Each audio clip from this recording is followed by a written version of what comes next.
उन ते पंहिंजे ख़्याल जो इज़हार करे मसरूर पीरज़ादो। ऐं तव्हां मैयत ते न वेठा आहियो, ताड़ियूं बि वॼायो। महिरबानी डॉक्टर अयूब। मां तव्हांजो घणो वक़्तु न वठंदुसि, काफ़ी सीनियर असांजा स्पीकर्स वेठा आहिनि।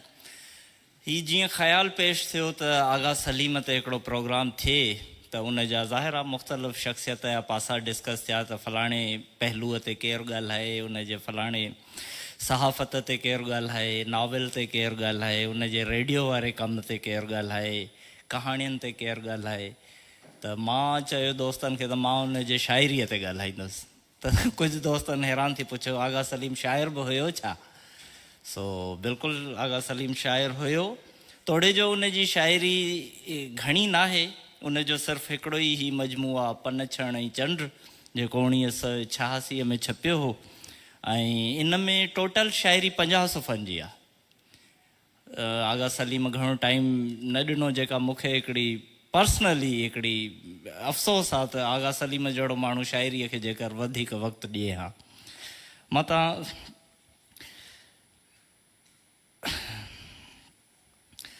आगा सलीम जो हिकिड़ो ई मजमूओ, शेरी मजमूओ छपियो 1986 में। आगा सलीम जी कुल शाइरी 50 सुफ़नि जी मस आहे।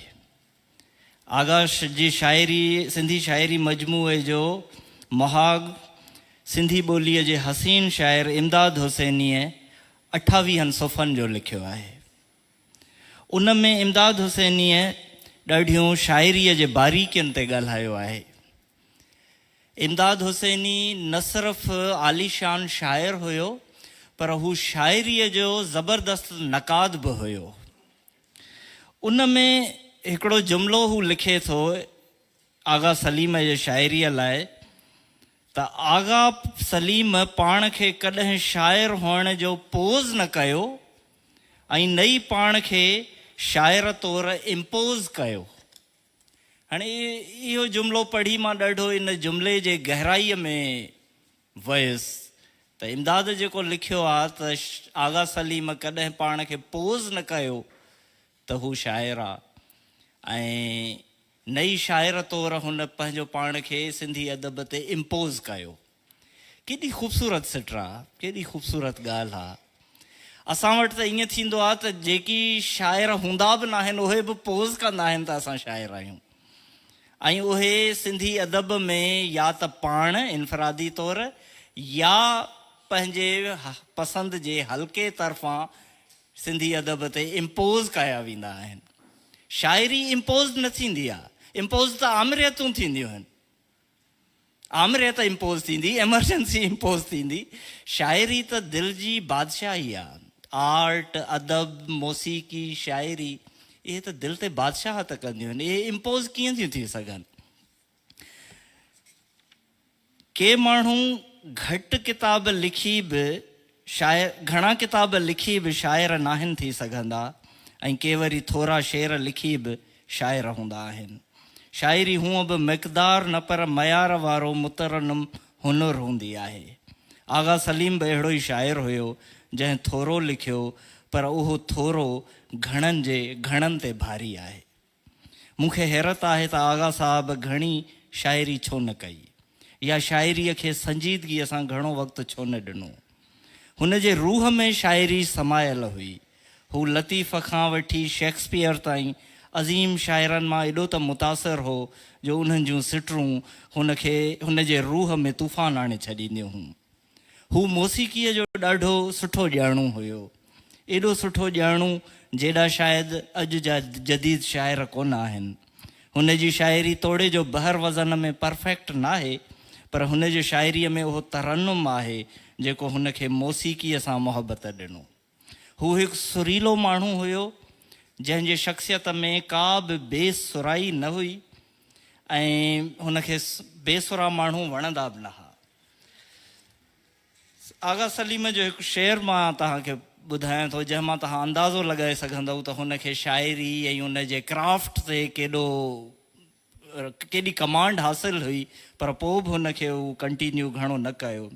अॼु वरी हीर घुली चंड चढ़ियो आहिस्ते, अॼु वरी हीर घुली चंड चढ़ियो आहिस्ते, नाव को हां हुरियो चाक चिकियो आहिस्ते, दर्द जी हीर घुली चाक पया सभु चिकी, हथ पा ॿोह सां तो दिल ते रखियो आहिस्ते, काल अधरात जोई बूंद पई खिवण खिवी, दिल जे दरवाज़े ते हो सॾु थियो आहिस्ते।